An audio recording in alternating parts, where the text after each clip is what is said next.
Welcome to the Chevy Florida Insider Fishing Report, presented by Yamaha. Hello all, and welcome back to the Chevy Florida Insider Fishing Report. You know, all season we tell the captains what species to talk about, but this show is all about them. They get to talk about their favorite species to catch. Mine, I think, is a mahi-mahi, dorado, dolphin. What's yours, Rick?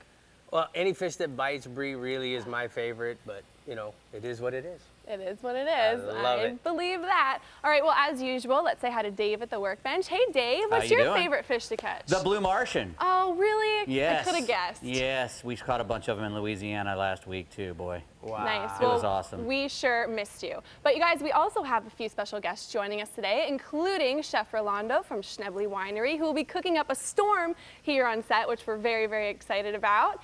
And Rick, you know, if you and the audience are ready to go, I'm ready to take us to the first region. What do you say? I'm ready. Let's go. Okay, well, let's head to a slice of paradise and see what is at the top of the list for Captain Randy Tao in the beautiful Florida Keys. Hi, Randy.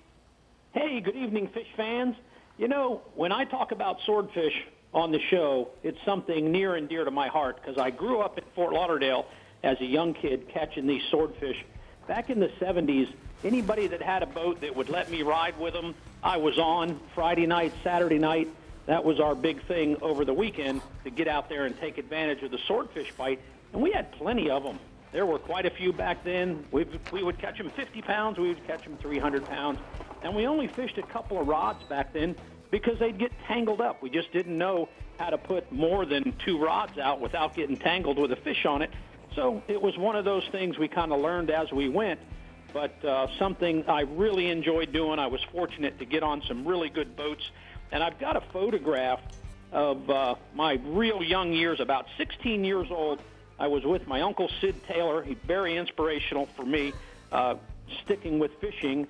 And his buddy, Bill Fisher, in Fort Lauderdale, along with Mac and Stretch. That was one of the first swordfish we caught back in that day. Wow, Randy. Look at you, dude. Which one is you? He's the third one from the I'm left. the tall one. Yeah. So cute, Randy. All right, Randy, what else you got for us tonight? You know, fishing piers, we've got them in a lot of places. In Fort Lauderdale, we had Anglin's Pier, we had Pompano Pier, and you had Deerfield Pier, Lake Worth Pier, and Juneau Pier. Now, all of these piers back in the day, they held all kinds of stuff, jack crevalles, snook, barracudas, sharks.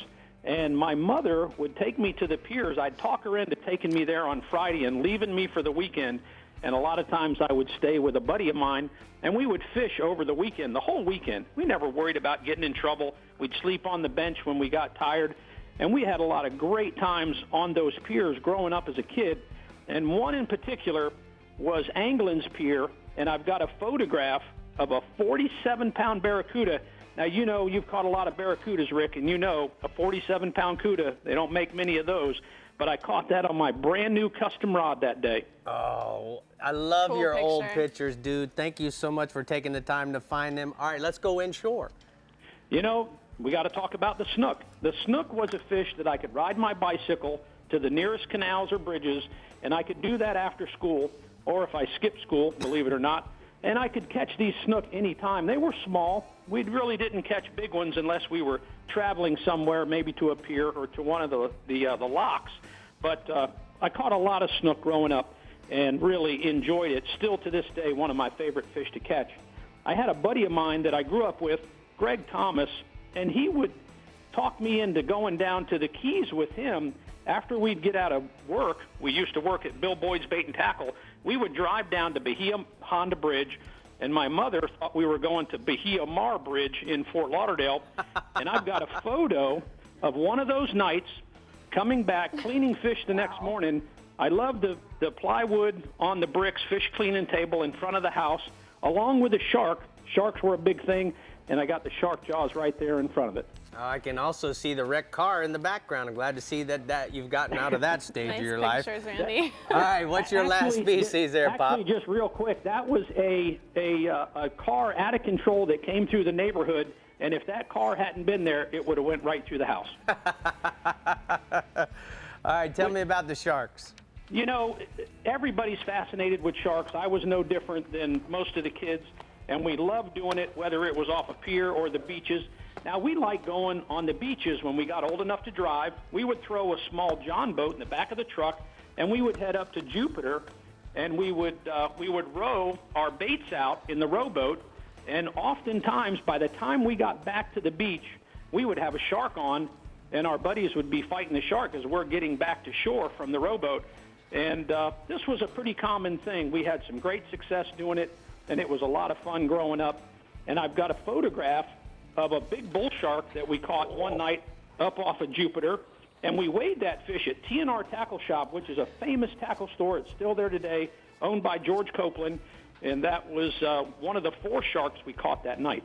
What'd that shark weigh, Randy? 409 pounds. Wow, what a stud fish. Stud captain. Thank you so much, dude, for everything you did this year for the Florida Keys region. I'm going to go ahead and take a look at the king sailfish hotspots from the Florida Keys. Inshore snook. Fish the incoming tide along the west shoreline using live pinfish or finger mullet on a 3-ounce lead head. And then offshore, swordfish, dropping 1,500 to 1,700 feet of water. Use fresh strip baits while you watch the tip of the rod for a small tap breed. Those are such cool photos. He Randy was always quite the looker, has. wasn't he? He was. Little mustache, He was everything. He still has quite that mustache. the pitcher, too. He was quite the pitcher. Drafted through I heard 94 about that. in high school. Baseball Amazing and fishing athlete. go really well together. Okay, now let's see what tournaments are going on in the Florida Keys coming up. All right, celebrities join anglers to catch and release bonefish and redfish to raise money for cystic fibrosis research at Robert James Sales Redbone Celebrity Tournament Series, November 4th through the 6th in Isla Mirada. Hosted by the Lower Keys Guides Association to benefit the Guides Trust Foundation, the new Sugarloaf Showdown in the Lower Keys is an inshore 2-person team tournament targeting catch and release of barracuda, bonefish, and permit. At the Chica Lodge All-American Backcountry Tournament set for November 10th through the 12th in Isla Mirada, anglers will target snook, redfish, bonefish, tarpon, and permit. Proceeds benefit the Guides Trust Foundation. And the Isla Mirada Sailfish Tournament, December 2nd through the 4th, is the first of 3 tournaments that comprise the prestigious Florida Keys Gold Cup Championship. The other 2 competitions are in January 2017, including the Chica Lodge Presidential and the Isla Mirada Fishing Club's Sailfish Tournaments. All right, with that being said, I think Andy Newman has a few tournaments to feature this week. Hi, Andy. Well, hi, guys. It's billed as the No Yellin' School of Fishing. We're talking about the annual Ladies Let's Go Fishing University of Angling. It's set for October 21st to the 23rd in the Upper Keys. More than 8,000 graduates have immersed themselves in this lighthearted yet skill-heavy curriculum to learn offshore, bottom, inshore, and fly fishing. There's even boat and trailer handling classes. More details, ladiesletsgofishing.com. For more information on all tournaments in the Keys, go to flakeys.com. Rick, we've actually had those ladies in the studio, and they are very sweet, and they do know their stuff, so that'll be a fun tournament to be a part of. Absolutely. Okay, well, Captain Mike Holliday in the Decks and Docks region is getting his Forrest Gump on and saying, "Run, mullet, run!" Movie. There we go. Look, I got Mike. I got him. He's laughing. Great. It's true. It's so true. The mullet are on the move, and it's looking really like one of the better fall mullet runs as the fish push into the inlets and up the intercoastal waterway in big numbers. And with the mullet are the snook, particularly around the shorelines and on the seawalls of the intercoastal around Hope Sound, in the Indian River around Fort Pierce. At night, the bite shifts kind of to the bridges, like the 25-cent bridge in Stewart, the Blue Heron and A1A bridges, and also the docks of the Loxahatchee River and the docks that are just inside of Fort Pierce Inlet. So at dawn, you can throw topwater plugs. If the water's dirty, go with black and gold. If it's clean, go with black and silver. You can work the seawalls at high tide and the shorelines and the docks at low tide. In the middle of the day, you just basically run until you see mullet getting actively busted, then stop and fish that school. And you don't want to overlook the inlets right at dark, the mouth of the inlets, right at dark and after dark. There's going to be schoolfish blowing up along the shorelines. The average snook's going to be 3 to 10 pounds, but we're going to see giant fish this month. I got a photo just to give you an idea. I catch more snook over 30 pounds in September than all the other months of the year combined. That fish right there was a world record snook that Martini Arostegui caught. He caught that fish during the fall mullet run. We were targeting that fish. He caught it on his second cast of the day. and that fish ate a live mullet. The other thing going on right now, if you're looking for a fight, this is the time to put a live mullet out on a 6.0 VMC tournament circle hook, 60-pound leader, and just slow troll them around the inlets for tarpon, particularly at dark. The best action will be dawn, dusk, and after the sun goes down and the moon comes up in places like the Bathtub Beach, Turning Basin, and Fort Pierce, and the north side of Jupiter Inlet. Then there's also going to be a good push of tarpon on the beaches with some huge fish that are chasing those mullet schools. But the problem with that is, you know, the mullet move every day, so you want to check multiple spots. Just drive up, get out of your car, and look for the tarpon that are cartwheeling in the mullet before you break out all your gear. And then for bait, pretty hard to beat it, 8 to 10 inch live mullet. Dead ones will work just about as effectively if there aren't any sharks around. And then for the tarpon on the beach, you can throw big chartreuse lip plugs or even big silver spoons. And one of my favorite techniques is to use a dead mullet and cast to the hole in the water that the tarpon creates when it crashes a mullet, and then you'll pick up that fish as it moves back through to pick up the stunned baits. Average tarpon in the region is going to be 60 to 120 pounds. And then I got a tarpon photo there, and that's a tarpon we caught off Stewart Beach last year or the year before during the fall mullet run, and that fish engulfed the topwater plug. So, you know, don't think you got to use live bait. Topwater plugs will work. All right, let's go offshore, Pop. Well, one of my favorite fish to chase is sailfish, and we're fortunate that we catch them all year in my region. You're not going to catch the numbers that you see, you know, from December through February, but the summer sailfish tend to be the largest fish of the year, and you'll basically find them in anywhere from 40 feet of water on out. The most consistent action seems to be in 100 to 250 feet of water around the bait schools and whatever wrecks there are out there that are holding bait. And you can troll ballyhoo and do well, you know, but if it's action or numbers that you're looking for, the way to go is to fish live bait, either slow trolled or from a kite. You work the bait schools, the rips, and the weed lines. You know, basically anywhere you're likely to find a steady source of food, and you'll find the fish. The average sailfish is going to be 40 to 50 pounds, and I got a photo there. That was one of 6 sailfish that we caught on a 6 for 9 day in 120 feet of water off Jensen Beach about 3 weeks ago. That's so cool, Mike. I want to come do that with you next year when the time is right. All right, what else you have for me offshore? Well, the most consistent offshore bar right now is for kingfish on the offshore bar in Fort Pierce, and then all the way south from there to the 6 Mile Reef off St. Lucie Inlet. There's a lot of school fish in that mix, you know, in the 12 to 15 pound class, but there are larger fish in the area, particularly around the Vero Cove and the St. Lucie Power Plant. Live mullet, Spanish sardines, and blue runners are in pretty good supply, so you can cast in or sabiki up a live well full of bait, put them out on a number 4 wire stinger rig, slow troll the baits on the edges of the bait schools or, you know, on the reef.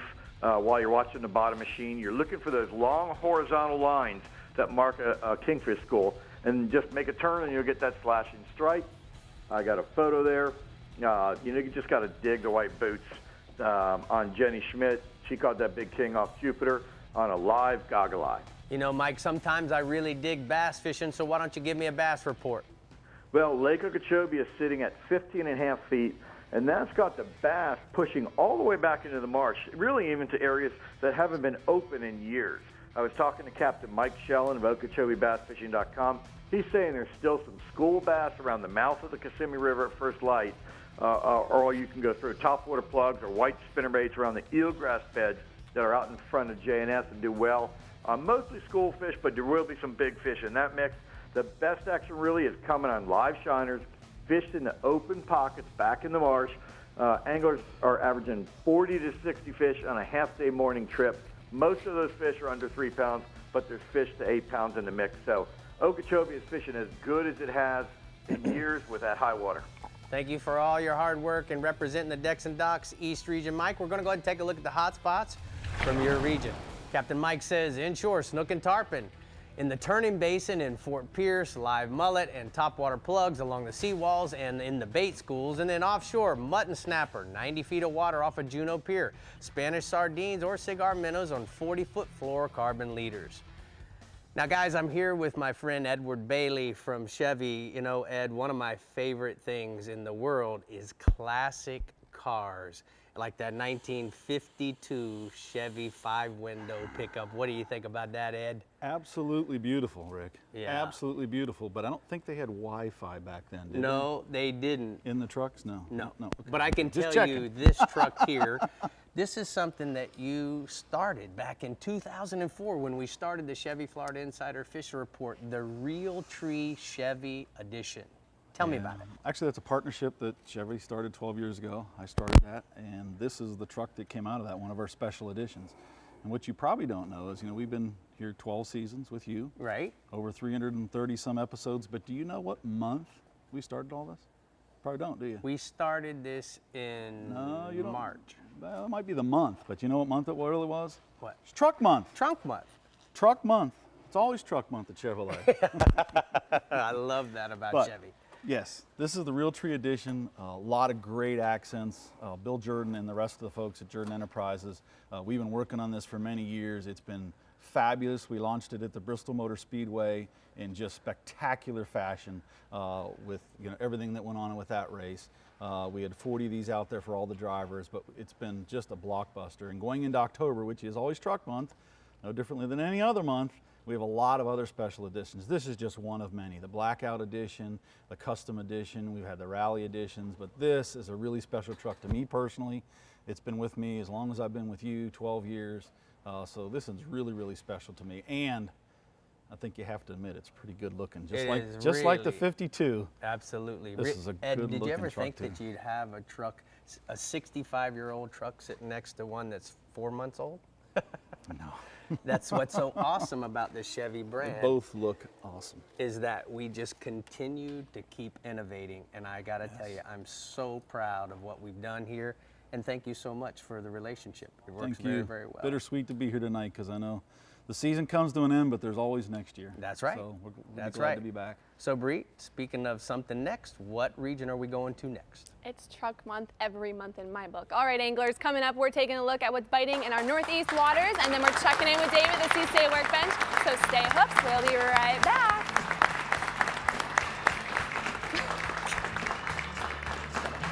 The Chevy Florida Insider Fishing Report is brought to you by Chevrolet. Find new roads.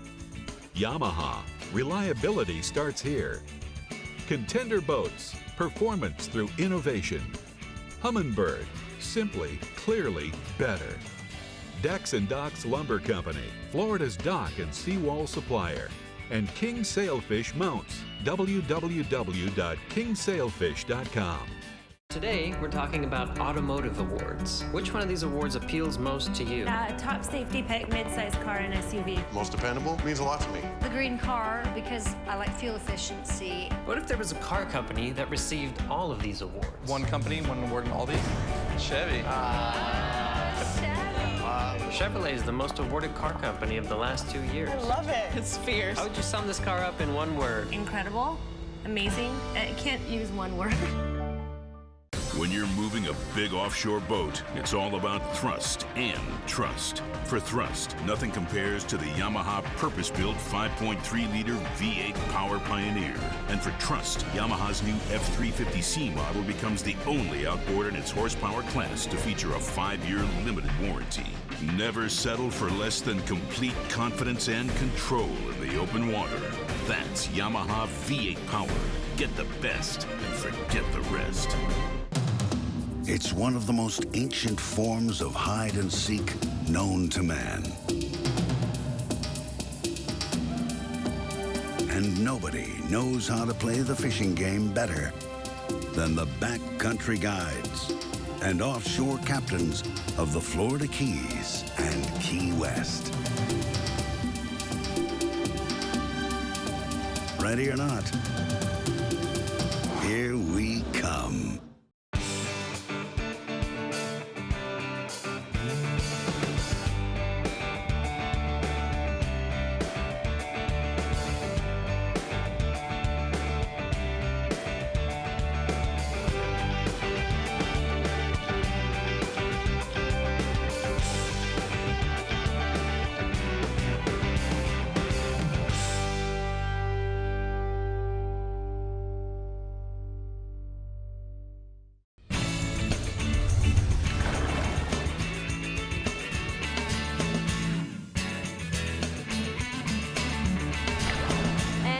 time for the FWC News and Notes. October 1st is the Key West Boat Course in, of course, Key West. October 8th is Project Wild in North Miami Beach. And October 22nd is Marine Quest in St. Petersburg, and also my mom's birthday. For more information, visit myfwc.com. But now we're gonna head off to Tommy Derringer in the Strike Zone Northeast region. We got him right here on He FaceTime. has his beautiful daughter. Hi, Tommy. Hey, guys. Who is that sitting next to you?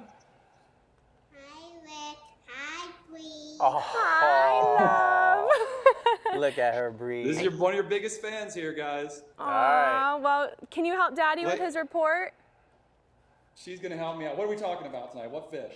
Redfish. That's right. We're talking about redfish. You know, since it's Captain's Choice this week, redfish is my favorite fish. Here in the Strike Zone Northeast region, we have an awesome redfish fishery. And right now, we have some really exciting redfish stuff about to happen. Now, through the fall, we have what we call flood tides, and that's where the water gets higher than normal, usually around the full and the new moons, and that allows the redfish to gain access to areas that they usually can't get to. Now there's a ton of small crabs and snails in those areas, and the redfish get in there and they absolutely gorge themselves.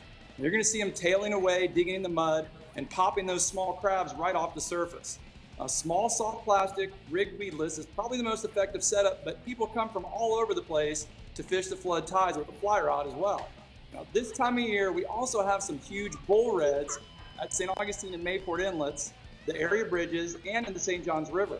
Now, again, around the moons, the big bull reds will bunch up in huge schools while they're spawning. A big live mullet or a half blue crab rigged on a 5/0, 8/0 VMC circle hook with enough weight to hold the bottom is going to be the way to go. Now, fishing around the slack tides is usually the best. Now, I got a picture here. This is probably... Oh, no. You're good, Tommy. Keep going, buddy. I hear you. You guys got me there? This is probably keep my going. favorite fish photo I've ever taken in my life. This is my wife, Lena, and my daughter. Okay, this is my wife, Lena, and my daughter, Avon, with a perfect slot redfish they teamed up to catch this summer. All right, what else you got for us inshore, bub? Our inshore, you know, we catch some absolute monster flounder here in the Strike Zone Northeast region, and the fall is definitely the best time to do that. As the water temperatures cool off a bit, we're going to start to see some of those big doormats show up. Now, the inlets really come alive this time of year, and the flounder are going to stack up at the Mayport, St. Augustine, and Matanzas inlets, usually after the first good nor'easter we have blow through the region. Now, when the water temperatures drop just a little bit more, we're going to see some big flatties fish further inshore. A finger mullet, fish finder rig, or a jig head is always going to be the way to go. Just remember that when you get that flounder bite, let them chew on it a bit before setting the hook. Now, those flounder are running about 2 to 4 pounds right now, but there's quite a few over 10 pounds going to be caught. Speaking of those huge flounder, I got another photo here. This is my good buddy Alex Zaharias with a huge slab of a flounder he caught with me last fall. Man, that's a Now, nice fish. Yeah, moving offshore, you know, we've got some really cool offshore fishing opportunities coming up in the next couple of months. And one species we always look forward to is the sailfish. Now, I spoke with St. Augustine sailfish guru, Captain Jason Hadges from jhookfishingcharters.com, and he tells me, much like the flounder inshore, once we get that first northeast blow, the sails are going to be migrating south through the region. And he said the most important thing to look for is going to be a good color change. Now, Captain Jason says if you find a good color change out there, along with some flying fish, you're most likely going to find some sailfish in the same area.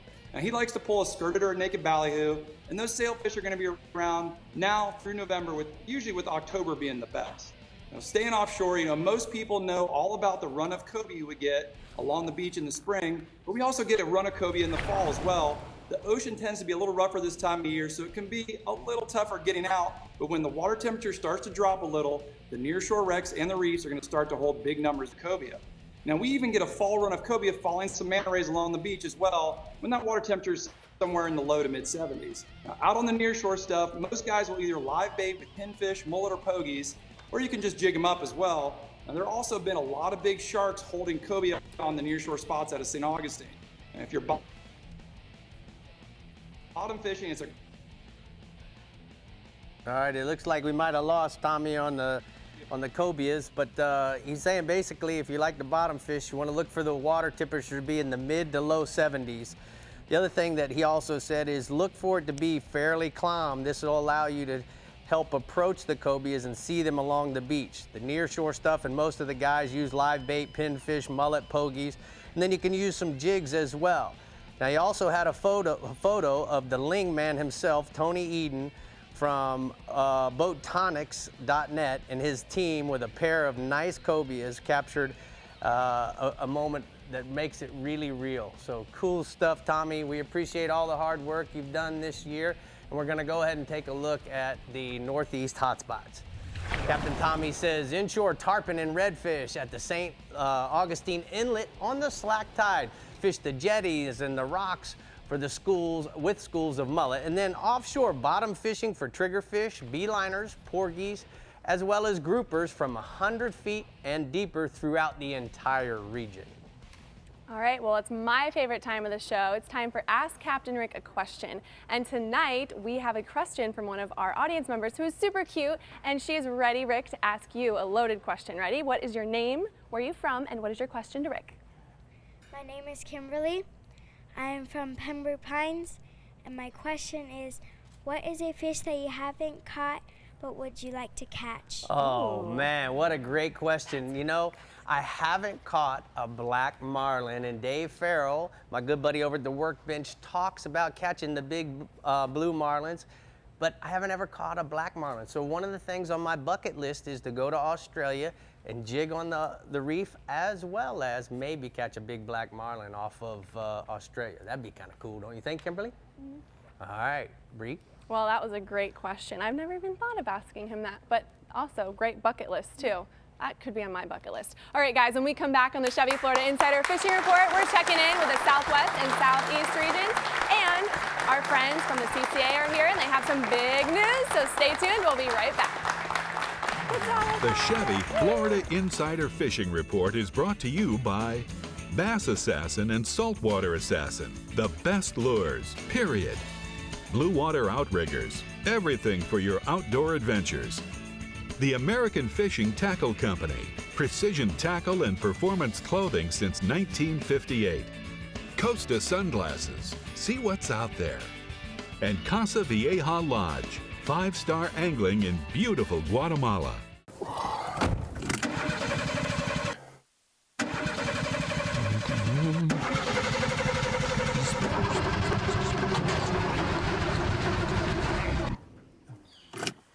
I think it's time to change my battery. Now you do it. Get AC Delco batteries at Bennett Auto Supply. Plus, get $10 off your first online purchase when you register at BennettAuto.com. Bennett Auto Supply. Do it yourself, but not alone. As close as you're gonna get to a sure thing for catching billfish is Casa Vieja Lodge. They're here, man. This has been a 20-year run, buddy. These things haven't left, this whole cycle.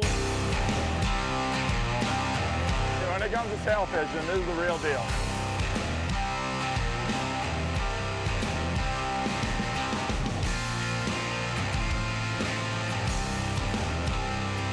The amount of sailfish here is ridiculous. Welcome. Hi. Today we're going to be comparing the roll-formed high-strength steel bed of the Chevy Silverado to the aluminum bed of this competitor's truck. We're going to grab that empty toolbox for me. Let's start here with the aluminum bed. That's a big hole. Huge. We got Swiss cheese for a truck here. I'm curious to see if that will do the same thing with the Chevy. Well, let's find out. Same spot, same angle, same empty toolbox. Took it way better. The steel held up. Silverado proved it is the toughest truck here. Remember, for weekly reports from our 9 captains, you can go to our website at ChevyFloridaInsiderFishingReport.com. And don't forget to follow us on Facebook and Instagram.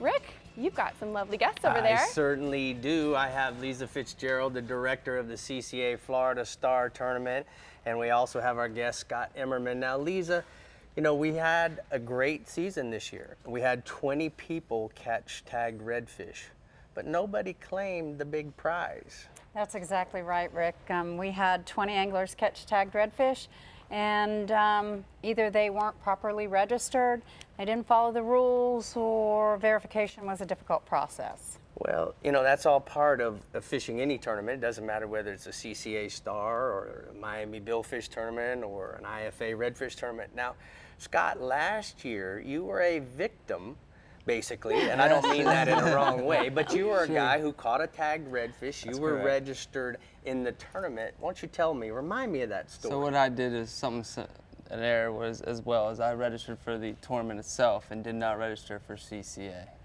Oh, so you weren't a CCA member? That's correct. Jumped through the hoops and didn't read the rules, and next thing you know, he caught the fish and didn't have the right stuff, you know? So it's real important to make sure you have everything figured out, measuring sticks, all that good stuff. Make sure you know when you catch that fish, you're legit and you have a chance to win that prize. Well, you know, sometimes that's part of it. Lisa, can you tell me briefly what are some of the mistakes that people are making?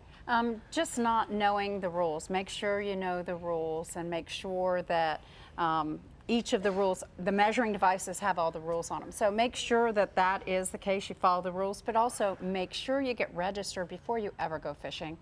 Don't register the, you know, just make sure that you get registered. If you catch a tagged redfish, can we call you from the boat while you have that fish in your hand? We'll walk you through it. As long as, make sure you're a registered angler and a CCA member when you call me. All right, so we did something this year that's a little unique to CCA. Yes, that's exactly right. Tell me, what happened? Well, we did something to really pump up and give some excitement to Star, and we did something called a winner's choice drawing. And that was that any angler in Star who entered a fish in any of the divisions except for, and that's an adult angler, except for the conservation or the guides division, that's right. Their name was entered in a drawing, and we would do a drawing, which we did. It's a random drawing. We did it through random.org. We drew an angler's name, and they are going to win one of the leftover prizes, which is the GMC pickup truck, the Pathfinder, the Contender, the Hell's Bay. So we're going to announce that tonight on the show. You bet. We were. So you know who the person is? I know exactly who that person is. Why don't you tell me who that is? That random angler that was drawn tonight. Oh, it was drawn right after the tournament. It's going to be announced right now. Scott Emmerman, you were the random angler drawn for the tournament. Are you kidding me? Wow. So what is your choice? You can pick from a. You thought this was. We were actually really wanted to hear about your tragedy. Look at Mama. How about that? She didn't know either. It was a surprise. Surprise, So you have a choice of a truck. You have a choice of a Pathfinder, a Contender, a Hell's Bay. Or a What do you choose? Fish and ski. Well, I gotta take a boat. I think I'm gonna take the Pathfinder. Hey! I love that. Well, we didn't mean to Jerry Springer you, Brett, but that's the only way we can get another round. Hey, Bree, you got to take the show because it's coming unglued over here at the I know. workbench. I'm kind of coming unglued too. I knew and I couldn't say it. I'm so excited. Congratulations, Scott. This is so awesome. Thank You're you, here, Bree. and yay, I'm so happy. Okay, Ronnie, it's crazy in here right now. I have a few guesses when it comes to your captain's choice. So let's hear what's biting in the Bell's Real Legends Southwest region.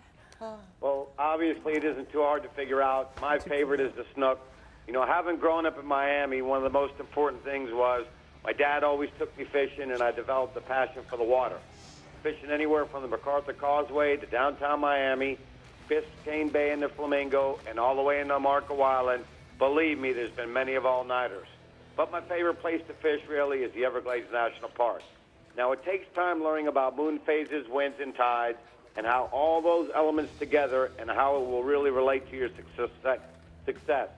I personally prefer artificial baits. I think it presents more of a challenge, but there are days you don't catch them and you will be humbled. But being out on the water and having the opportunity to enjoy what the man upstairs has blessed us with, there's no better feeling, and it takes a lot of stress away. I've always loved the topwater bite, but the gold and silver spoons, 4-inch subsurface baits, and a variety of soft plastic shrimp and root beer and white work well.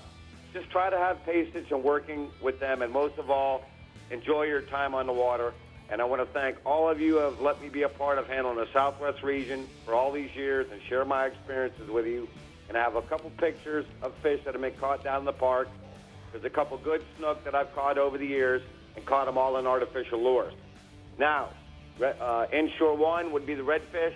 You know, even with the rain and the water being discolored due to all the rains, concentrate on the early morning outgoing from Gasparilla Marina to Bull Bay and the West Wall. But tight to the mangroves. Now, as the water starts to fall, the trough out in front of the mangroves of those areas. As it continues to fall, follow it out to the flats, potholes, and all those stuff out in front of those areas. The fish will bunch up, and you might start to see some schools, especially getting into fall. Baits of choice right now are live pilchards, pinfish, cut mullet, ladyfish, topwater plugs, gold spoons have been working great, but the bass assassin, sea shad, and molting, golden brim, and drunk monkey, bouncing the puddles has been working. But right now you're catching a lot of oversized fish due to the schools bunching up. So have a little patience, get out and listen to what I tell you. You should catch some keeper redfish this weekend. All right, Ronnie, before we go offshore, I'm going to take a look at the hummingbird from your region. Now, guys, the one thing I wanted to point out to you, this is the Shark River barge down there off of Lossman's, between Lossman's and Shark River. The reason why I wanted to take a second and show you this is because this is what it looks like with traditional down imaging, as well as your color sonar. The one thing that you need to understand is look at the difference when you have side imaging. Now, if you want that side imaging to look like this, the one key factor that you want to do is zoom in. By zooming in, you're going to get much more detail. All right, Ronnie, let's go offshore. You know, on the offshore side, the red groupers, you want to concentrate from Marco Island to Wiggins Pass, fishing depths of 85 to 105 feet of water. Concentrate on hard bottom and giving those areas time. Good quality fish are being caught right now in those areas.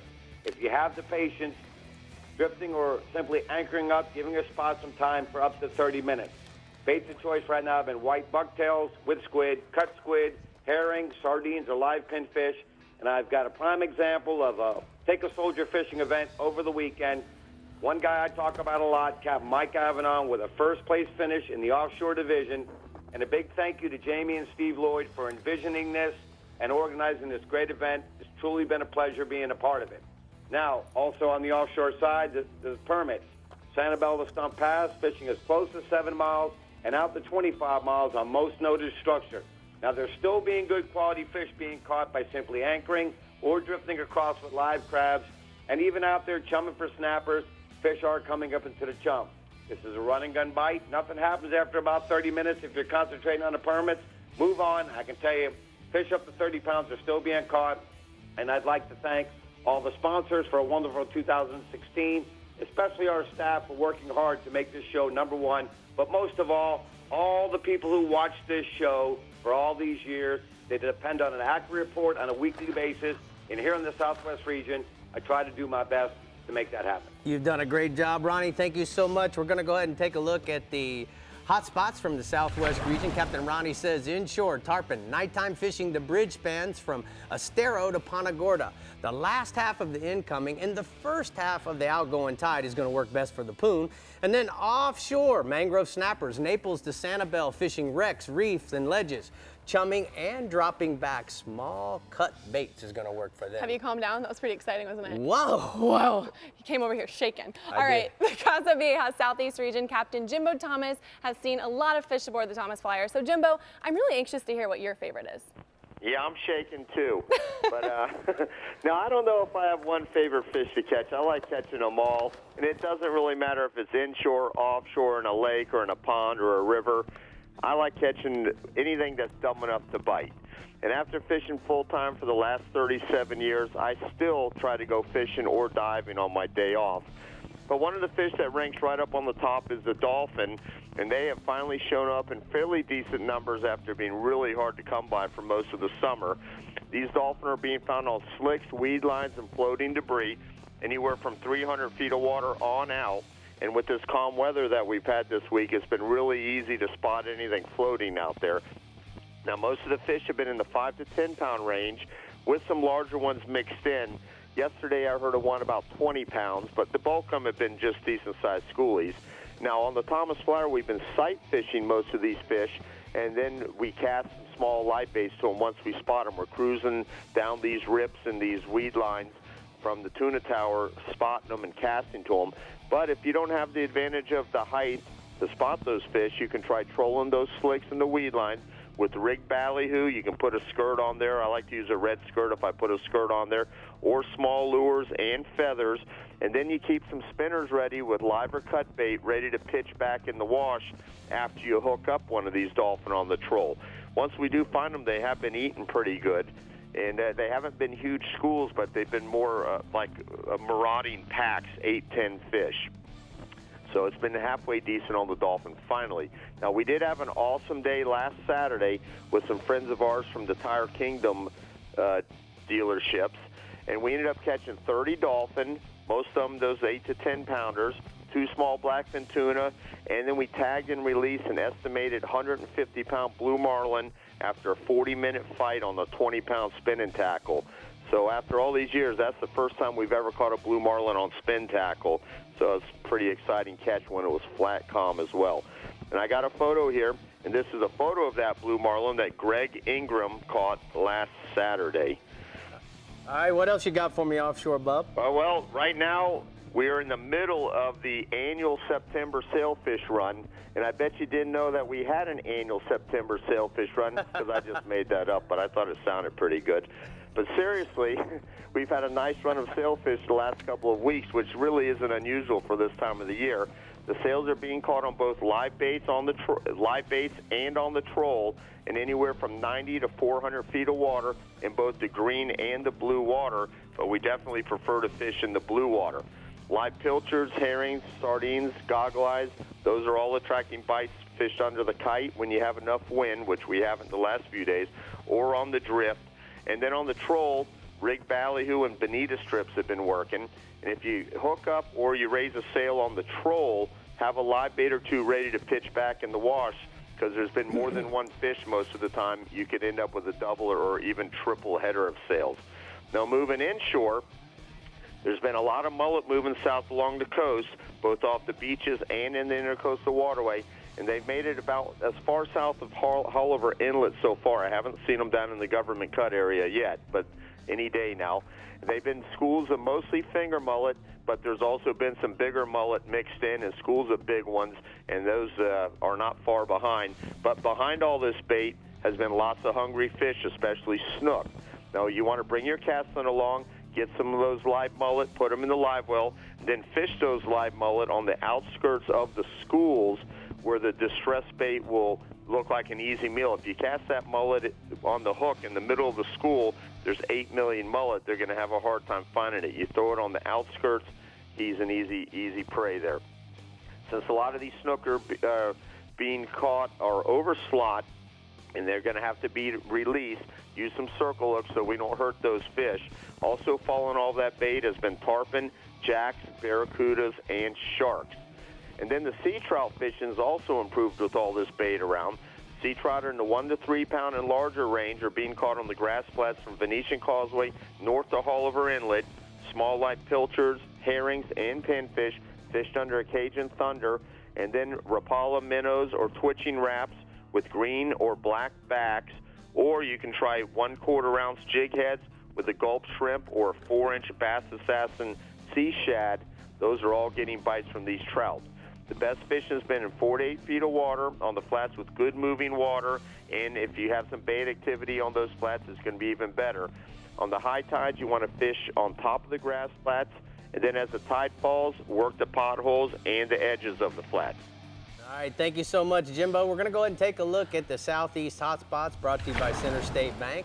Inshore, fish live mullet on the outskirts of the bait schools for snook and for tarpon. And then offshore, dolphin have been plentiful and hungry, casting, trolled, or live baits offshore in 300 to 1,200 feet of water along the slicks and weed lines. That's pretty scattered, you know? Pretty scattered, just like you sometimes. Okay, we're gonna take a short break, but when we return, we're taking you to the Central East region and then to the Sioux State Workbench for some new product swag. We'll be right back. The Chevy Florida Insider Fishing Report is brought to you by the Florida Keys and Key West. Come as you are. FWC, the Florida Fish and Wildlife Conservation Commission. Navionics, we start where the road ends. Soft Science, supreme comfort footwear. Center State Bank, we believe in community.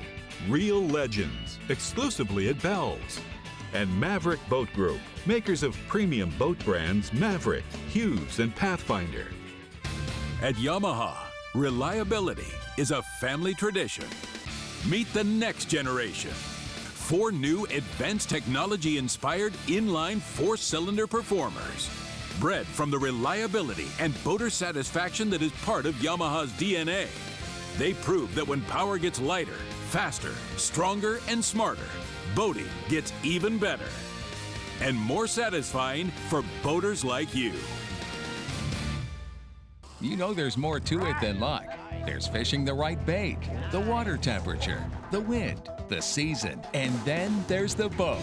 We'll put it simply, the boat matters. To own a Contender is to own the best sport fishing boat on the market, period. Contender offers the most comprehensive model range with bigger, faster, and more fuel-efficient boats than the competition. There's only one choice for serious anglers. Contender Boats. Performance through innovation. Shallow Wrap Shad's a jerkbait with a secret move. When you pause, the lure slowly rises. I tell you, man, it makes fish come unglued.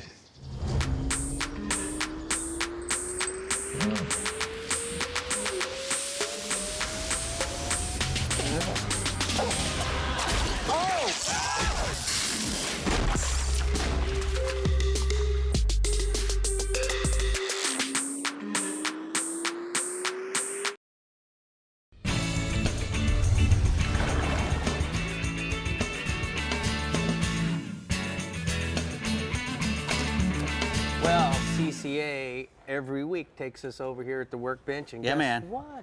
We got new products. Yes, we do. And you Last are the one. product specialist. Yes, sir. Well, we're going to start off with these new microwave line guides. They come from American Tackle, and these are on some really nice Fitzgerald Aqua Dream rods, saltwater rods, and they got a stainless steel guide, and you notice they got these really cool little inset in there. And what that does is that when you're using a spinning rod or even a casting reel, it knocks all those loops out, keeps the loops from banging on your line, Right. shoots the line straight, gives you about 30% less effort to get a long cast. They cast 26% longer than a regular. They're good for braid and mono. They got a really hard, like a Delrin guide inside there.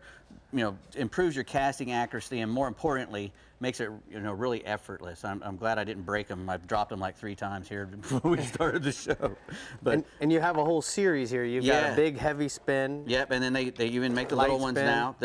Yep, and they go up to big surf casting rods now, and these Aqualuma rods are really nice from Fitzgerald. They really look good. Really good stuff there. All right, Dave, what else we got, bub? Also, we got some stuff from Real Legends. These shorts here. Oh, Bell's. Yeah, they're the Bell's Real Legends. You can only buy them in the Bell store here in Florida. These are the new redfish shorts. Nobody's seen these yet. These are brand new. They're going to be available in November. That's the Aquaflage. That one right there is the medium camo with the scales, and this other one here is the snapper gray. They got a lot of pockets, which I always say you talk about, and I like to have a lot of pockets. You know, They also UPF. 50, yeah, UPF 50.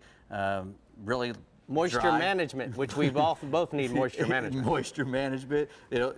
They start sweat activated, so you know it just dries up real quick. I like that. Yeah, keeps You're you gonna cool. need that. Also on there, we got a Keep It Cool shirt, and you sprung on me last time. What's that made of? Well, this is made, and I didn't know. Well, this is 98%, 92% polyester and 2% spandex, so it stretches really nice, fits really perfect, incredibly light. Also has the moisture wicking, sweat activated, high performance shirts from Real Legends and Bell's. Just good stuff, and a lot more inexpensive than some of the stuff you can find other places. They also sell a full line of Guy Harvey T-shirts as well. There you go. All right. You go.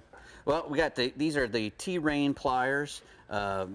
What's cool about these is they come with this really cool boomerang system, a retrieval system, and you can't drop them in the water. And I know from personal experience, I've dropped quite a few pairs of pliers in the water trying to let go fish or cut something. But this keeps it from happening. They're stainless steel pliers. They got replaceable jaws and replaceable cutters. They got little snap rings on the front. Kevlar retractable cord, it will not break. They're spring loaded. There's a warranty on the cord. Lifetime warranty on the retractor. Right. So you know it's not going to just be a one and done type thing. Also, you can just buy this case. Yeah. You don't even have to get the pliers. If you've got another pair of pliers, it'll hold any 6-inch pliers, and it'll fit on your belt or on a clip. So it's just all around pretty good thing. The cool thing. part is, Dave, that the combo $79.95. The case by itself, $39.95. Well, there you go. That's a great value. Can't beat that. All right, Can't what beat that. Well, these are some new knives that we've got. These are Titan fillet knives. They're made out of titanium.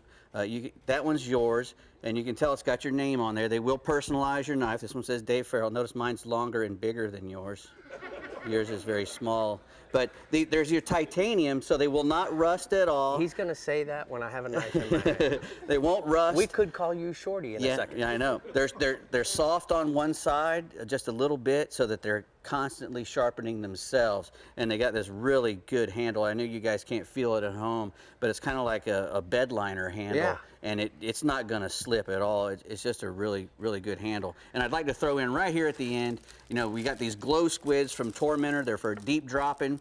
That's a five hook rig, 400-pound main line. These glow squids will glow for 15 minutes, and that's perfect for deep dropping. You put your bait on there, and they'll come right to that squid and eat your bait. From Tormentor Tackle, I got them all in for once. Guess what? You did well. Thank you so much, Dave. Every week you're here. Well, I try to be. Try to be. All right, Bree, I know you're here every week, so where are we going next? Yes, I am. Okay, now we're going to check in with Captain Jim Ross from the Bell's Real Legends Central East region. Give it all you got for your last report of the season, Jim.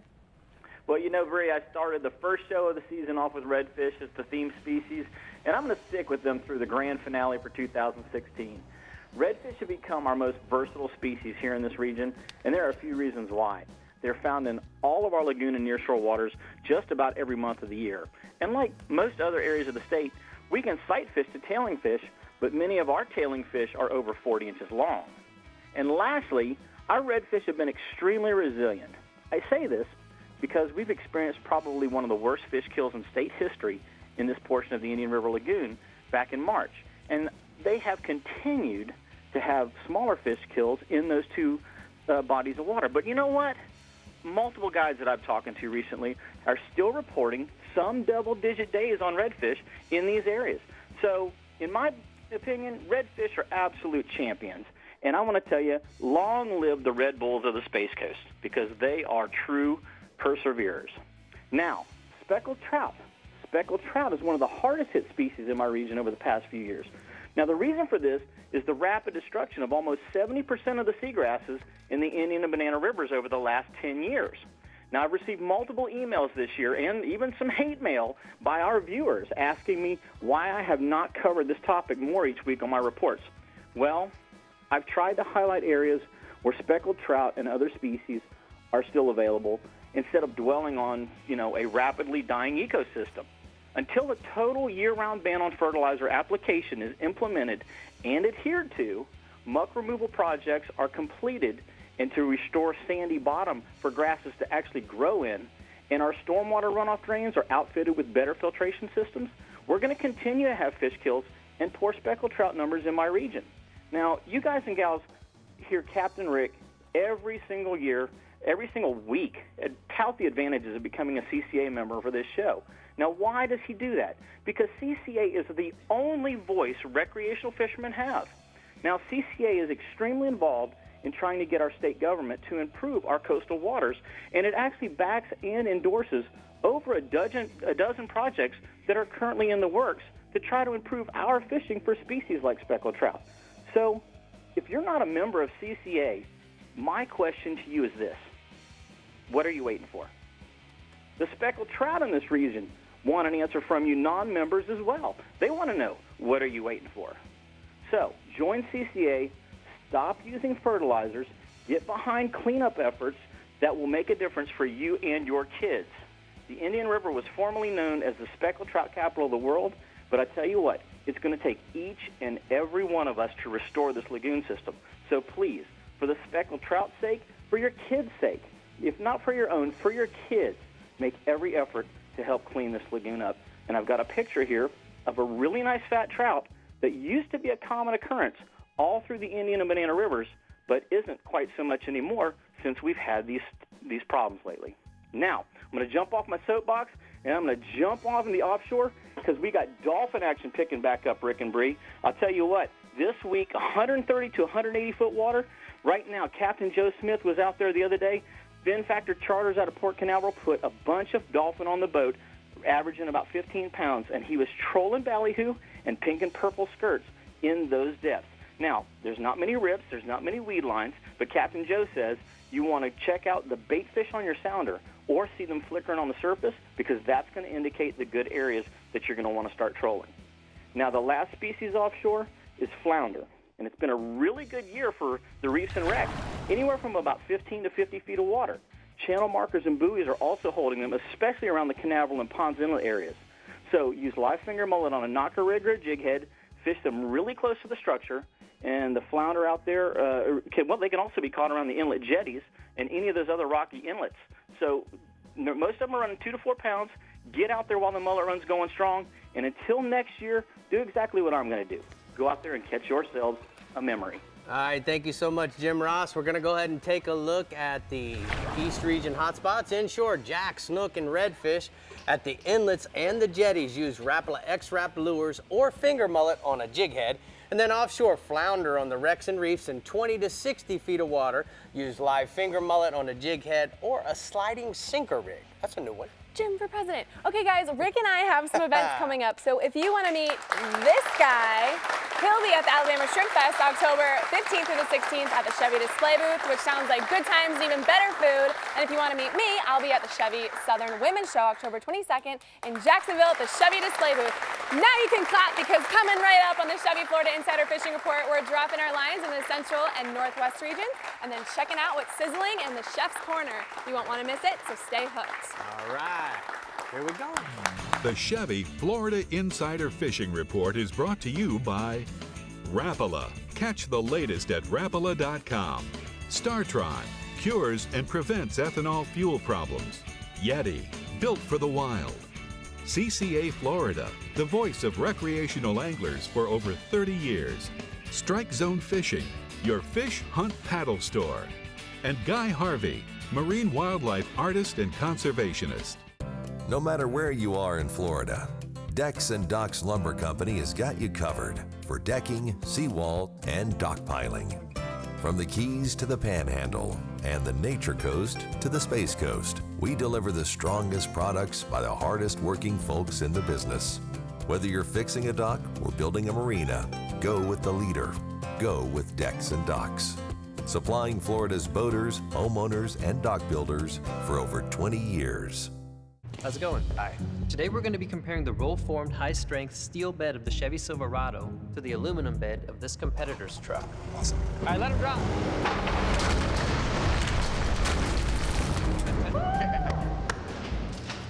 Let's see how the aluminum bed of this truck held up. Wow. That's a good size puncture. That's all the way through for sure. Full on crack here. If you're aluminum now, you're gonna go, ooh. Let's check out the Silverado steel bed. Wow. Yeah, a couple dents. I'd expect more dents.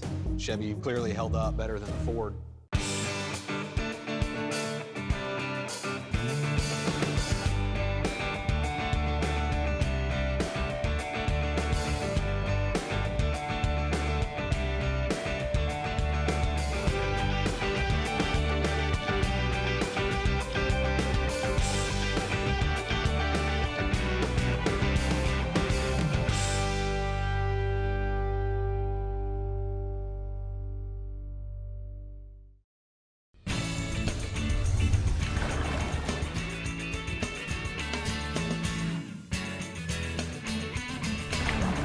Today's Power Pole tip of the week is about the different ways that you can mount your hydraulic anchor.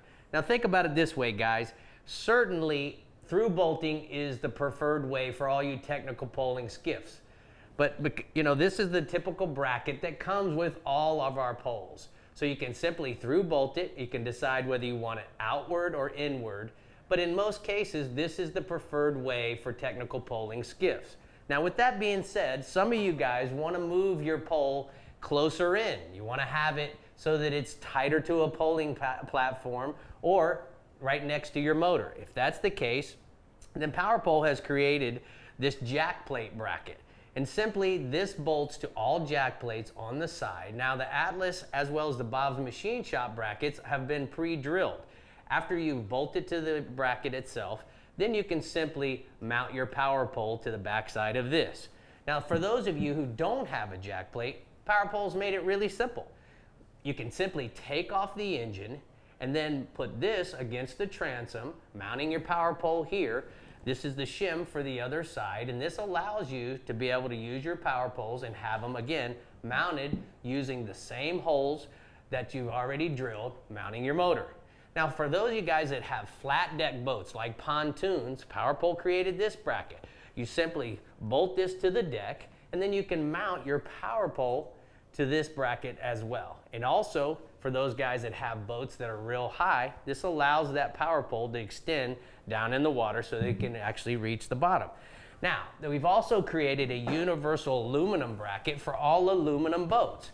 So if you have any questions about how this is mounted through the splash well of aluminum boat, you can go to the Chevy Florida Insider Fishing Report, click on Power Pole, and all your questions can be answered. And that's today's Power Pole Tip of the Week. You know, there's a song, It's Getting Hot in Here. And I want to tell you, I want to introduce Chef Roland and Rolando Roman from Schnebley's Winery. And you know what? We love to cook fish. We love great dishes. So why don't we talk about what we're cooking? What's on the menu tonight? Do we need to light this? Oh, it's hot. It's hot. It's hot. All right, so today I brought a whole pompano here to show you guys. Oh, nice. All right, so how are we going to cook this pompano? Okay, well, I took that pompano earlier and filleted it. Took these nice fillets out of it. Right. And I'm going to make a nice herb wet rub for it. All right, so what are our ingredients and how are we going to make that? Okay, so our ingredients are this right here. We're going to take the food processor. Right. Okay. This is actually French sorrel. Okay. It's a very citrusy flavored herb. Okay. Tastes very good with fish. Number in. Put it in. Yes, sir. Okay. All right, what's our next ingredient there, Chef? Our next ingredient is culantro. What? Culantro. Culantro. Yeah, very similar to cilantro. Sounds like cilantro. But it's actually more of a sweeter flavor. Oh, sweeter. Yeah. We like sweet, right, Bree? Yeah. All right, so what's our next one? These are garlic chives. Oh. Green garlic chives. It's the tops of the garlics. All right, we're going to put it in that. Okay. All right. I'm going to put that in. Now we got garlic. Garlic. More garlic. All right, so now are we going to turn it on? A little oil or no oil? Oil. We're making an herb oil. Let's get it on. It's going to be a wet rub. All right, wet rub. I like a wet rub myself. So we put the oil in and saying, turn it on. You know what I mean? hey, now look at that. So, wow. All right. We let it go for about 30 seconds. All right. Put the lid on. Okay, so now, for the sake of TV, we've got it pre-made. We got some pre-made right here. All right, so let's show me how we're going to wet rub it down. All right, so I'm going to take the fillet here. Right. I'm going to mix this up a little bit. Love it. Put it all over the fillet. Uh-huh. All right. We putting oil in the pan? We are putting oil in the pan. Can I help you with that? Of course you can. Oh. And I actually leave the skin on the pompano. I feel it's a lot better. It's crunchy. It's more flavorful. All right. Okay, so we'll get it nice and soaking in that. So then we put that in here? Then we're going to go over to the pan. Let's make sure it's still on. All right, we better hurry. All right, there we go. I'm turning the fire up a little bit. Okay. So I'm going to take the fillet here. Got to be careful here. A little slippery with the skin. Got it. Skin on. Leaving the skin on. Skin on. Keeps the flavor in and keeps the meat moist. All right, now, for the beauty and the sake of TV, we have the finished dish here, Chef. Now, what are we serving it over? That's a basmati coconut rice. Uh-huh. Okay, these are actually edible flours. Ooh, and this is a Florida avocado butter. I make that over at the restaurant. All right, now, Chef, what would we serve this with as far as, what would be your recommendation for the wine that we would have? We could pair it with one of our wines here, which is actually the Coco Vino. Coco Vino. Coco Vino. Why is it called Coco Vino? It's made with avocados and coconut. All right, and then also a beer? This is one of our beers here, the Big Rod. It's actually a blonde ale. Love it. All right, well, if you guys have any questions about the winery, they're gonna actually have an Oktoberfest. You can go on to schneblyswinery.com. Everybody tonight's going to get a free pass, as well as we're giving a bottle of Coco Vino to each and every one of the here in the audience. Chef, thank you so much for being here. You did a wonderful job. And Bree, we got to keep moving on. I am so close, but so far from the food. That looks amazing. All right, Captain Paige, you're missing a feast here on set, but why don't you tell us your captain's choice in the StarTron Central West region while I sneak over there and gorge myself with some of that fish. Okay, well, you know, my captain's choice came down to trout or pompano, but I went with the speckled trout because, like I always say, I'm just a trout fisherman from Sarasota, Florida. And in the StarTron Central West region, there is no shortage of the speckled trout. Right now, and as we move into fall, look for the big trout to move up onto the shallower grass flats, holding mullet and pilchards. That's the key. Find the grass flats, turtle grass flats, holding mullet and pilchards. You can throw big topwater plugs like a chrome super spook or a chrome skitterwalk for good action, especially early AM. As the day warms up, key in on the deeper broken grass areas like 3 to 5 feet. Some of the areas which are holding good trout right now are the flats off Rattlesnake Key and Emerson Point, which are in South Tampa Bay to the north, and also down south, the flats off Cape Hayes and Mondongo Island in Placida Sound. Look for great fall trout action this year, and I've got a really nice trout photo tonight of my beautiful wife, Lady Di, with a trout that she caught on her Randy Towel rod with an Okuma 4000 Helios. All right, what else you got for me, Pop? Redfish. Each week, more redfish are showing up in our region, especially down south, from Lemon Bay down to Placida. Try fishing the mangroves and oyster bars during the early a.m., high tide with cut pinfish or the saltwater assassin 5-inch Mississippi hippie jerkbait rigged on an 1/8-inch chartreuse assassin jig head. As the tide falls, bounce out to the same baits out in the potholes and the drop-off ledges. I've got a photo tonight of a happy young man with a nice red he got with me Monday in North Sarasota Bay. Yes. Moving offshore, red grouper. The red groupers have moved out a little deeper from when I gave last report due to the rise in the water temperature. We've got water temperature, Rick, right now, 86 to 88 degrees. Captain Eric White reports gags and red groupers to 30 inches off Venice in 105 to 125 feet of water, live pinfish or frozen sardines. Species 2, permit. Captain Billy Alstrom's been really doing good this week on the permits in that 7 to 11 mile range on wrecks and reefs off Anna Maria Island, 65 to 85 feet of water. He's been using live pass crabs, and Rick, he's been dipping them usually himself in the evening right there at Longboat Pass. Got a photo tonight of Captain Billy with 2 of his friends, Gage and Jarrett, with 3 nice permits. And real quick, I want to take a quick minute to thank all our sponsors, Chevy, Yamaha, Maverick Boats, Startron, and I want to thank you, Rick, Bree, Miss Kathy, Nicole, our producer, Jeff, and all the other crew that makes the Chevy Insider Fishing Report the most hottest fishing show in the state. And don't forget, get you a Chevy truck. All right, Captain Page, great report. Looking forward to seeing you this weekend. And we're going to go ahead and take a look at the hot spots from the Central West region. Inshore, snook at nighttime bite at the Venice Jetty is really good right now. Live silver mullet or ladyfish on the outgoing tide. And then gag groupers, good gags starting to show up at the Skyway Ship Channel. Imagine that, Bree. We're going to troll silver and black X-Wrap 20s or 30s to catch those groupers. Dave's having a cow back here because Captain Page didn't thank him for making it a good show, too. Well, you just didn't think Dave was here. Oh, ooh, burn. All right, now moving right along to the north, to the Northwest Yeti region with Captain Jeff Hageman. Let's hear your star species, Cap. That'd be tarpon. They're my favorite to chase. Spend 3 months out of the year chasing those fish. They pull like nothing else. They make those big head shake, gill rattling head shake, long, big jumps, searing runs. They're hard to beat, and we can catch them throughout my region. Small juveniles can be caught in residential canals and springs most of the year, but the major migration is in that summer months.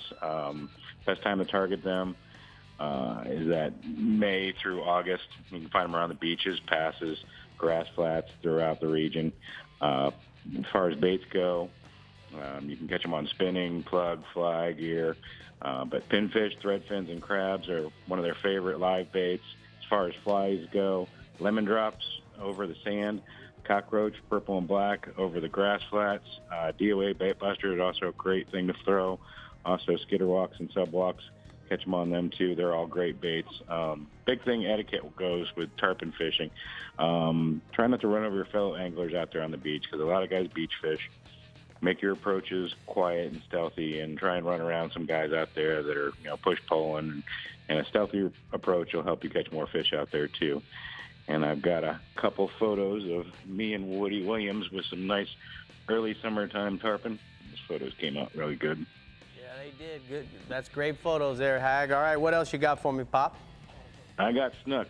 Captain Jamie Goodwin of GoFloridaFishing.com reports a good snook bite right now in St. Pete around the passes and the beaches right now. You want to look for fish on the outgoing tide in places like Munson's Pass, Paso Grill, John's Pass. You want to use pinfish or pilchards, grass grunts, and you want to free line them or add just a little bit of lead if you got a hard tide on a 2/0 to 4/0 VMC circle hook, 25 to 30 pound fluorocarbon leader, and the fish right now are averaging anywhere. There's a lot of those young buck fish, buck snook, that are those 25-inch fish, those males, but there are some fish out there up to 35 inches, he's saying.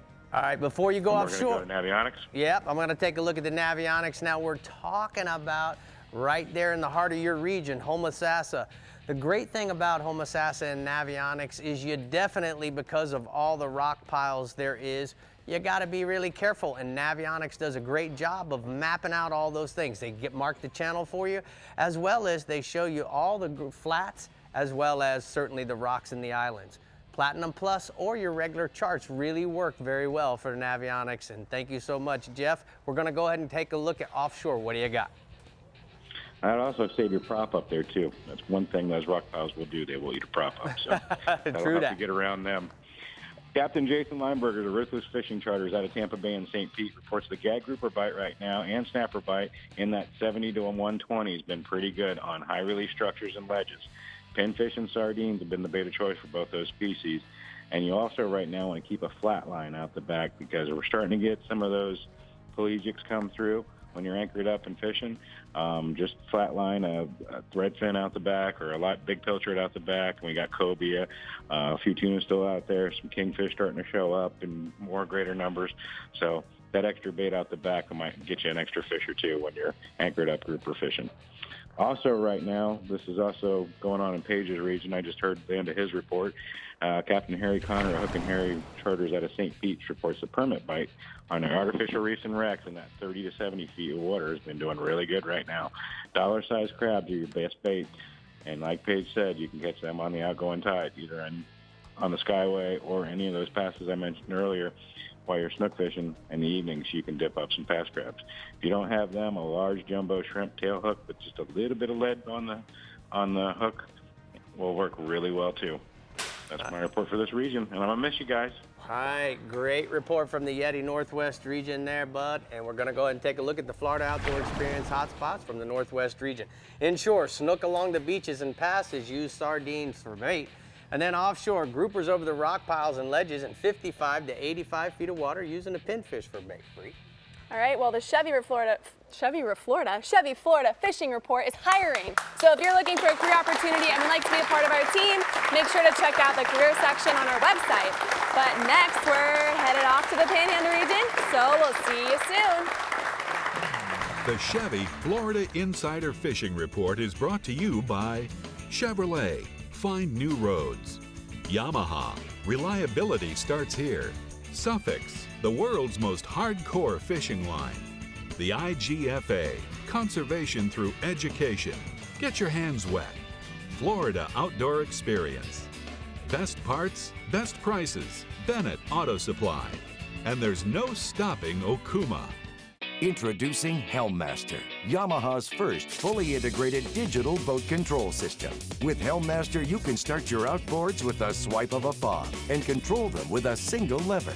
Outboard trim and steering friction adjust automatically as you accelerate and decelerate. Adjust engine speed with the touch of a button. The Helmmaster joystick provides the means to navigate and dock precisely with confidence and ease. Take control of your next vessel with Helmmaster at your command. It's quiet on the river this morning. Ain't nobody on the water but me.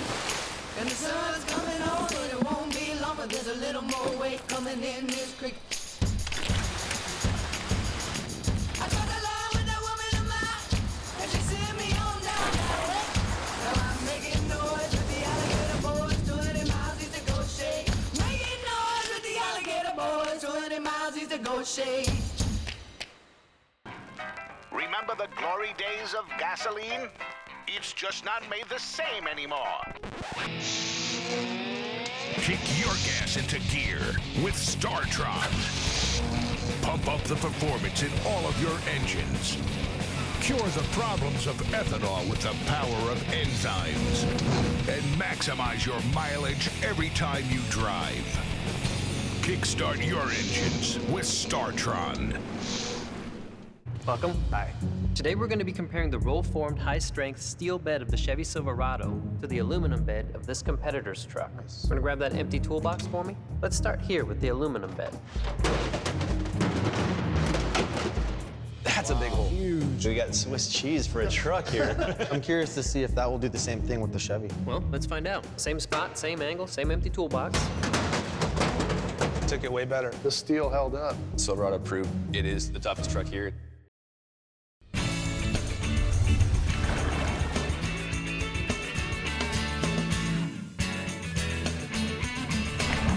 Today's Costa Conservation Minute is about using a net whenever you're landing your fish. Now, any fish that has a size limit and potentially might have to be put back because he's too small, we want to make sure that we use a net. Now, whether you're offshore or inshore, this is a great practice. Cobias and dolphin are very subdued whenever they're left in the water and they're still in the net. You can easily remove the hook. Now, trout, snook, and redfish are also another fish that we have a limit on, so we want to make sure that we use a net that doesn't knock the slime off of these fish. Now, this particular net works very well because all of the knots and all the seams are built onto the outside, so it's not going to have a tendency to knock the scales or the slime off of the fish. So, take care of the fish now if they're too small, and they'll grow up to be bigger, and that's today's Costa Conservation Minute. You know, Bree, the reason why it's important to have a net that actually all those seams and knots are built onto the outside is because when you scoop the fish up and he's shaking crazy, it'll actually knock his scales off, like we talked about. The other thing too is try not to get it when it's made out of that rope material, because actually, you know how you can get a rope burn? Yeah. The same thing happens to the fish. So when it's got that vinyl coating, perfect for releasing fish. Well, thank goodness for your Costa Conservation Minute tips. All right, last but certainly not least is Captain Pat Deneen in the Panhandle region. Close us out with a bang, Pat. Hey, Bree, I tell you what, first off, thanks so much for another great year. And to follow that up with, tarpon are definitely my favorite fish to fish for near shore. And we got the migrating fish up here in good numbers from, midsummer, late May, June, July, and then sometimes all the way into August. We do have resident fish up here, especially in the Apalachicola Bay area, and they tend to hang out until October, until the first cold front started to push them south. And I've been fishing with these guys for a long time, and I had a very rare catch this summer, which I think is probably my most memorable catch. On Father's Day Saturday, I didn't plan to fish, but I had a client that had not caught a tarpon and really wanted to catch his first fish. The weather looked great, the fishing was good, so I fished that day with Will Chapman, a 16-year-old young man from Mobile, Alabama, his father, his uncle, and his cousin. And we jumped a couple fish, and then Will hooked up on this one fish. And when it jumped, I knew it was a different fish. It was golden color. It was absolutely beautiful. It was in a school of 50 or more fish. It ran about 100 yards and jumped. And I said, man, we have to get our hands on that one. And what was really cool about it is that 3 days earlier, it was seen at Crooked Island, which is about, 90 miles east of me. And then a day before that, it swam up to David Mangum's boat in Carabel. A month earlier, it was seen down in Duck Key. And then 2 years ago, a fish that looked just like that was seen down in the Keys, but much smaller. And so, this fish was genetically tagged. You want to put a spaghetti tag or a satellite tag in a fish to follow where it's going. But this guy, just by the way it looked, you go, hey, that's that fish, and it swam off healthy. And I'm looking forward to see where it gets caught next. You know what I mean? Yeah, That's so absolutely. cool. Absolutely, Pat. Hey, let's talk about some redfishing, bub.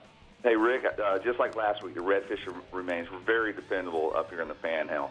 The big bulls are in the inlets and along the beaches near the passes.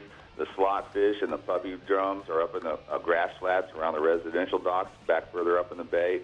In the passes, the best bite is generally on the falling tide, although the last couple of weeks in Panama City, it doesn't matter which tide. As long as the tide's moving, the fish have been biting.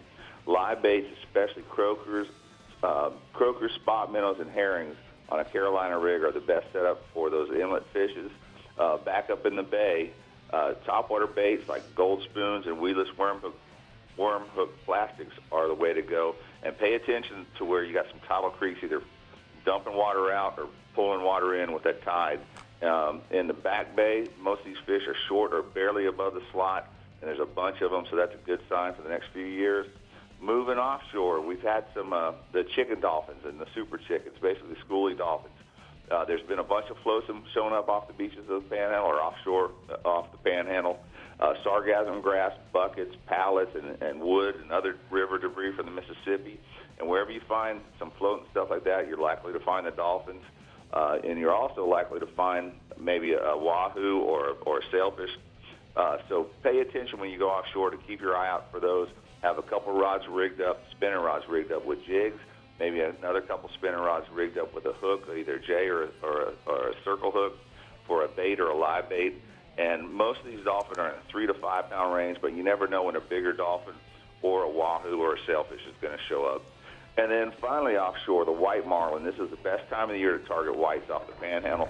And Captain Alan Staples out of Destin, he had a good trip this past week catching a couple fish. Most of the guys going offshore and fishing for them are seeing, anywhere from a couple to a handful of fish a day. The nipple, the elbow, the knuckle, anywhere past the edge and out towards the spur where you find the right surface conditions or bait on your sounder is likely to hold marlins or sailfish, white marlins or sailfish. Trolling ballyhoo with a teaser spread is the way to go. But also network with other anglers that have been out there fishing and find out where they went, what they saw. Oftentimes that firsthand knowledge from somebody that was been there, done that today or yesterday is just as critical as getting on the internet and looking at satellite imagery to find out where the water changes are and whatnot. But all the information you get is good to know when you're running offshore like that. Pat, I got a quick question for you. In the next 30 days or so before hunting season really kicks in, what are you going to fish for offshore or inshore?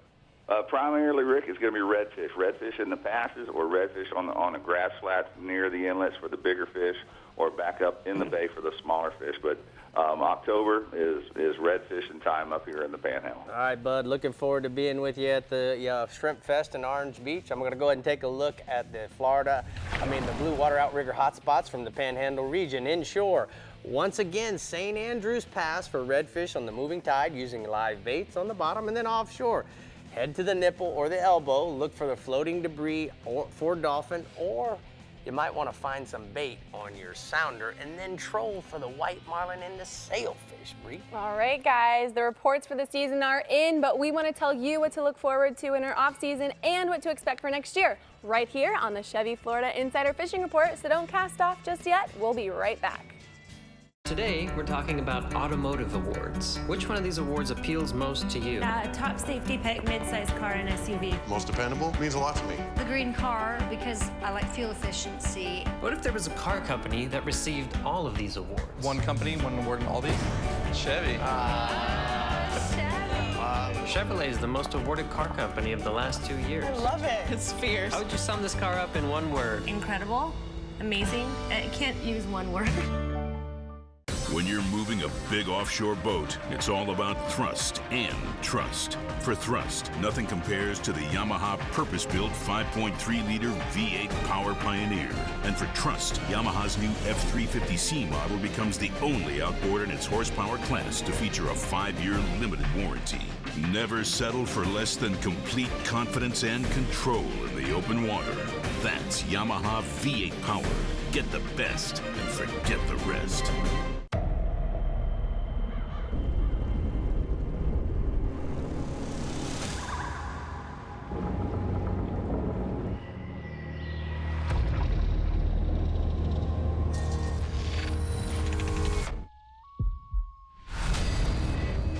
Uncompromising.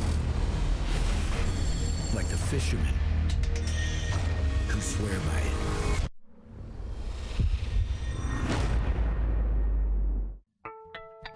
Thanks for tuning in to the Chevy Florida Insider Fishing Report. Be sure to like us on Facebook and follow us on Instagram and Twitter to keep up with our captains, contests, and appearances. You never have to miss a show. You can find full episodes of the Chevy Florida Insider Fishing Report right on your YouTube channel. And make sure to check out our website for fishing reports in your region. Visit www.ChevyFloridaInsiderFishingReport.com for everything you need to know to stay hooked up. Bree, guys are gonna go into they don't know what's gonna happen. So What do what you they mean? need to do is they need to go to our website and listen to all our audio reports. We'll Yep. do 4 audio reports from each one of our captains. Mhm. They can also stay on top of what Chevy's doing, as well as Yamaha and all the other great sponsors that we have, because we have a hot link straight to that. Yes, and they can also follow us on our social media to see what we're doing throughout the season, the off season, and then kind of look forward to what's coming up for next year. That's right. So That's what do it. you have planned over the next few months, Ed? Probably a little R&R, Yeah. a little vacation, Yeah. a little time with kids and mama. We got NASCAR racing. Yeah, coming to a great season. Yeah. Mm-hmm. Australia. And you, Dave? What are you going to be doing? Australia, November. Whoa! Bucket list? Yeah. What? yeah. Can I go? Yeah. wants to go? 10 days. Hey, All right, well, we want to thank everyone here in the studio, our crew for a great season, our sponsors. We really appreciate you guys. You guys are the reason we do what we do. And we're so happy / sad, but we'll see you guys next year.